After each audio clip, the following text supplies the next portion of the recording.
नमस्कार दोस्तों, आज फिर से मैं RSCFA दिल्ली के मॉक टेस्ट की क्वेश्चन लेके आया हूँ और ये फाइनल मॉक टेस्ट की PDF है। इसको आप मेरे टेलीग्राम चैनल और गूगल ड्राइव के लिंक से भी डाउनलोड कर सकते हो। दोनों का डिस्क्रिप्शन में लिंक दे दिया गया है। वन बाय वन क्वेश्चन को देखते हैं। पहला क्वेश्चन, ये आप टेलीग्राम चैनल को भी यहाँ से ये देख सकते हैं, RSCFA मॉक टेस्ट। अब वन बाय वन क्वेश्चन देखते हैं सारे। पहला क्वेश्चन, किए गए भुगतान से संबंधित लेनदेन की प्रविष्टि करने के लिए इनमें से कौन सा वाउचर टाइप का उपयोग किया जाता है? तो भुगतान के लिए कौन सा होगा? Payment voucher. यदि किसी स्टॉक आइटम में अंतिम स्टॉक की मात्रा नेगेटिव हो तो वह स्टॉक आइटम नेगेटिव स्टॉक की सूची में प्रदर्शित किया जाता है। तो सत्य बात है। प्रोफेशनल सर्विस के लिए भुगतान करने पर आयकर की धारा 194(j) के अंतर्गत किस दर पर TDS काटा जाएगा? 0.1।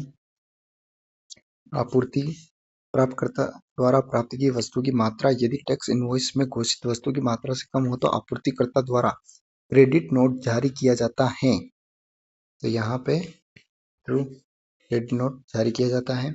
क्वेश्चन नंबर 5, जिस सिस्टम में लेनदेन का सिर्फ एक पहलू दर्ज होता है तो उसे कहा जाता है एकल लेखा प्रणाली, सिंगल अकाउंटिंग सिस्टम कहा जाता है। क्वेश्चन नंबर 6, टेली प्राइम में परचेज वाउचर बनाने के लिए इनमें से कौन सा फंक्शन की का विकल्प सही होगा? परचेज वाउचर के लिए F9 दबाते हैं। सेवाओं को समान रूप से वर्गीकृत करने के उद्देश्य से केंद्रीय अप्रत्यक्ष कर एवं सीमा शुल्क बोर्ड CBIC द्वारा SAC कोड जारी किया जाता है। तो सही बात है। इसमें देखो फर्स्ट अटेम्प्ट में इससे पहले जो वीडियो बनाया था उससे भी क्वेश्चन मिलते हैं और थोड़े कुछ चेंजेस होते हैं। 8वां क्वेश्चन, वस्तु एवं सेवा कर किस पर आधारित होता है? तो ये होता है खपत पर आधारित होता है। 9वां क्वेश्चन, भारत में विभिन्न प्रकार की वस्तुओं और सेवाओं की आपूर्ति पर लगने वाले GST कर के लिए कितनी प्रकार की दरें होती है? तो 5 प्रकार की होती है। 0%, 5% होती हैं, 12% और 18% और 28%। ये दरें होती हैं 5 तरह की। 10वां क्वेश्चन देखते हैं, यदि टेली प्राइम में एक साथ सभी स्टॉक ग्रुप बदलाव करना हो तो इनमें से क्या सही होगा?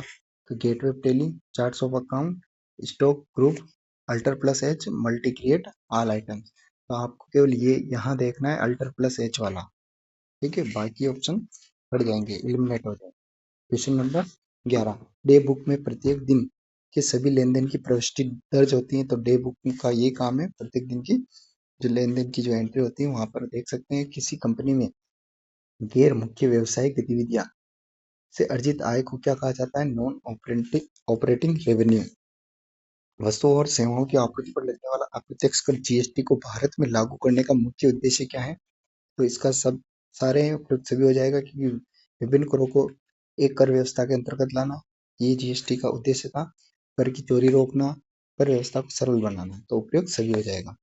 ई-वे बिल, अब ई-वे बिल जो होता है कि कौन से भाग में ट्रांसपोर्टर से संबंधित विवरण, वाहन संख्या आदि जानकारियां अंकित होती है? तो ये पार्ट बी में। टेली प्राइम में मल्टी अकाउंटिंग प्रिंटिंग विकल्प के अंतर्गत एक साथ एक अवधि के सभी वाउचर प्रिंट किए जा सकते हैं। तो सही किए जा सकते हैं। 16वां क्वेश्चन, टेली प्राइम में परचेज वाउचर बनाने के लिए आपको इनमें से कौन सी फंक्शनल की परचेज वाउचर, ये रिपीट हुआ है, F9 की दबाते हैं। वित्तीय परिणाम जानने के लिए सभी व्यावसायिक लेनदेनों को रिकॉर्ड करने, वर्गीकृत करने और संक्षेप में प्रस्तुत करने की प्रक्रिया को कहा जाता है। इसको क्या कहा जाता है? अकाउंटिंग कहा जाता है। टेली प्राइम में देनदार के लिए क्रेडिट लिमिट तय करने की सुविधा होती है। सही है। ट्रू। मूल्यह्रास, डेप्रिसिएशन जो होता है केवल मुनाफे होने की स्थिति पर ही लगाया जाता है। तो गलत बात है। डेप्रिसिएशन नुकसान होता है। ई-वे बिल में जानकारी गलत दर्ज हो जाने की स्थिति में ई-वे बिल का निस्तारीकरण किया जा सकता है। UGST कर कौन से आपूर्ति के लिए लागू होता है? तो ये केंद्र शासित प्रदेश से बिक्री पर लागू होता है। GST व्यवस्था से टैक्स पर टैक्स समाप्त हुआ है। और कर के व्यापक प्रभाव को हटाने से माल की लागत प्रभावित है। सही है। जीएसटी के अंदर का HSN में एस क्या है, ये सिस्टम को डिनोट करता है। कंपनी की जो बैलेंस शीट होती है का प्रारूप कैसे हो सकता है, दोनों तरीके से हो सकता है, हॉरिजॉन्टल और वर्टिकल दोनों तरह से हो सकता है। जीएसटी व्यवस्था में टैक्स पर टैक्स समाप्त हुआ है, ये हो गया 22-23वां भी कर लिया है। 24वां क्वेश्चन भी रिपीट आ रहा है। 25वां टेली प्राइम में बैंक रिकॉन्सिलिएशन में जाने के लिए इनमें से क्या सही होगा, तो इसके लिए क्या होता है, सबसे पहले gateway of Tally, utility, utility, banking, banking के बाद स्टेटमेंट, फिर बैंक रिकॉन्सिलिएशन। इसके बाद 26वां क्वेश्चन है,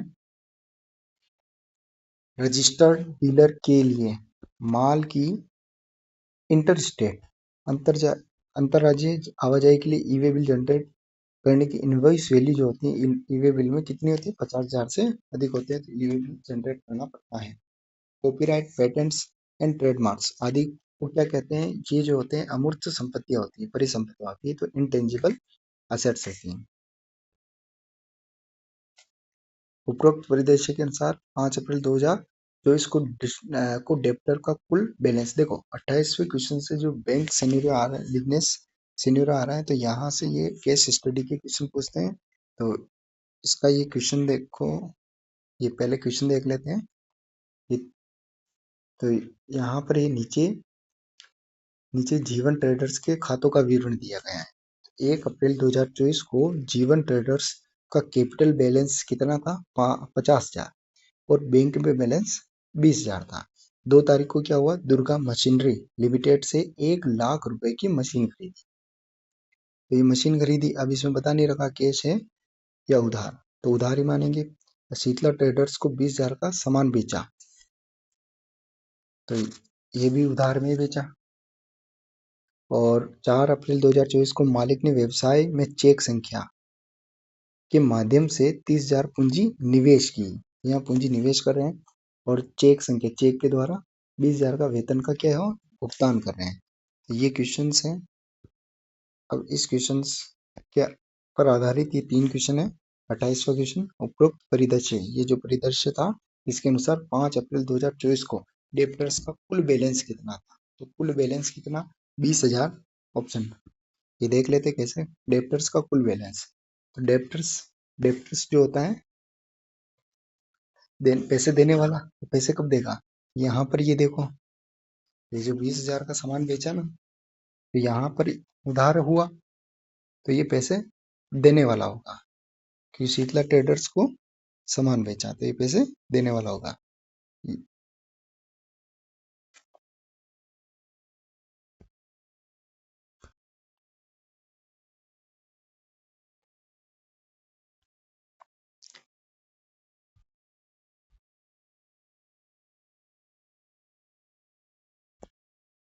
आगे देखते हैं।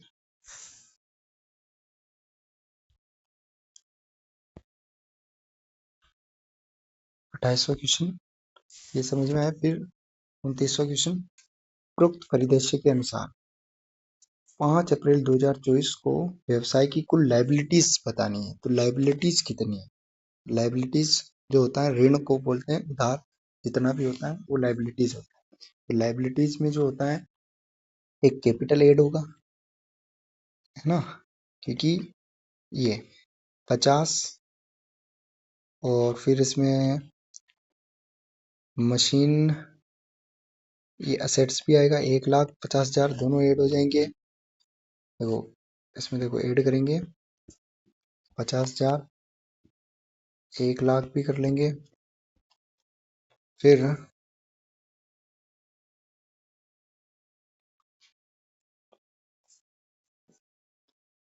इसमें क्या करा है कि पूंजी निवेश की, यहाँ पर कितने 30,000 की जो है ना पूंजी भी निवेश हो रही है, तो 30,000 को भी ऐड करेंगे, तो कुल टोटल आ जाएगा 1,80,000। ठीक है, क्योंकि देखो लाइबिलिटीज जो होती हैं उसमें कैपिटल आएगा, फिर यहाँ पे जो असेट्स भी आता है कि 1,00,000 की मशीन खरीदी, असेट्स हैं, फिर इसके बाद वापस इस चेक के द्वारा ये पूंजी निवेश हो रही है, इसलिए ये भी ऐड होगा। ठीक है, तो लाइबिलिटीज कितनी हो गई, 180 की हो गई। फिर लास्ट क्वेश्चन देखते हैं। उपरोक्त परिदृश्य के अनुसार 5 अप्रैल 2024 को बैंक का कुल बैलेंस कितना है। तो बैंक का बैलेंस कितना है ये देखेंगे।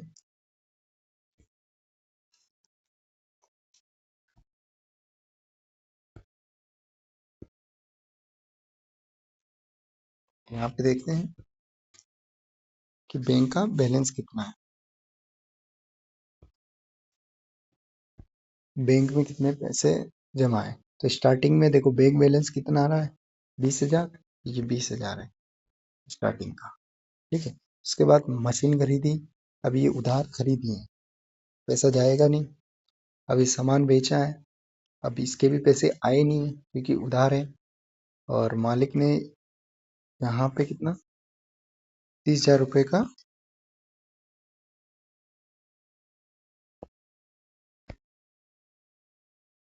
पूंजी निवेश किए, इसमें भी नहीं है। और 20,000 का भुगतान किया। तो यानी देखो यहाँ पर निवेश कर रहे हैं चेक के द्वारा, तो बैंक में पैसा आएगा। यहाँ पे 30,000 ऐड करेंगे तो 50,000 टोटल। और फिर लास्ट में क्या कर रहे हैं, 5 अप्रैल 2024 को 20,000 का वेतन का भुगतान किया है। तो भुगतान करेंगे, भुगतान किया है तो बैंक से निकलेंगे तो 30,000 बचे, तो ये आ जाएगा। तो बैलेंस, बैंक का बैलेंस कितना हो जाएगा, 30,000 का। यहाँ पर ऑप्शन नंबर बी सही हो जाएगा। आप इन सभी मॉक टेस्ट की पीडीएफ टेलीग्राम चैनल और गूगल ड्राइव से भी डाउनलोड कर सकते हो। Thank you for watching.